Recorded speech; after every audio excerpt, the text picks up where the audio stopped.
Hi, good afternoon sa ating lahat. Andito na naman tayo. Andito naman ang inyong kasari. Nagbabalik. Kumusta po kayo dyan?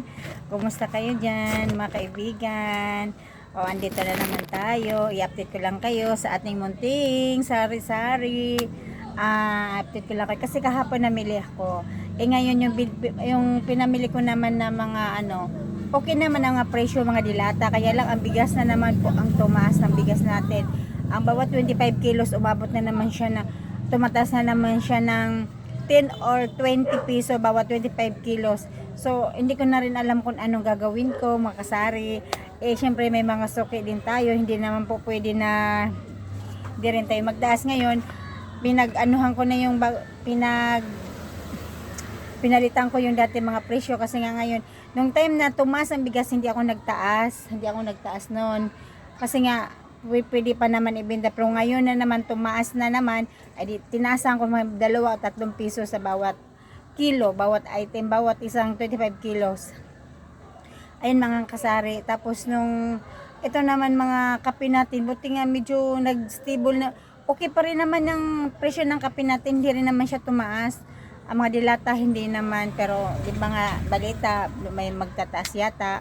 So ang bigas talaga natin ngayon ay hindi na mapigilan, tumaas pala talaga. So wala tayong magawa. So ngayon inaayos ko yung mga presyo ng bigas natin.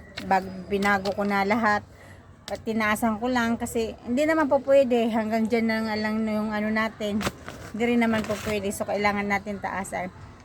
Sayang yung mga suki kasi natin. Sayang din naman kung mawala tayo ng suki. Kailangan yung suki natin hanggang dyan pa rin, hindi pwede mawala sa atin. Salads nga. Ayan ang mga kasari. Kasi yung mga ibang suki naman natin, okay lang naman sa kanila din yung siyempre sa araw-araw kasi natin ginagamit yan. Kaya hindi naman po pwede na hindi sila bumili.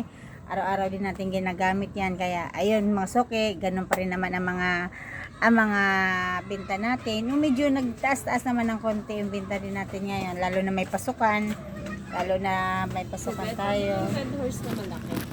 Ayun ang makasari ang natin talaga ngayon. So, ibig sabihin, yung mga alak din naman natin, tumaas din konti. So, kaya hindi na natin taasan yun. Kaya konti lang naman itinaas. Meron kasi ibang alak na tumaas. Meron naman iba hindi. So, okay na yan.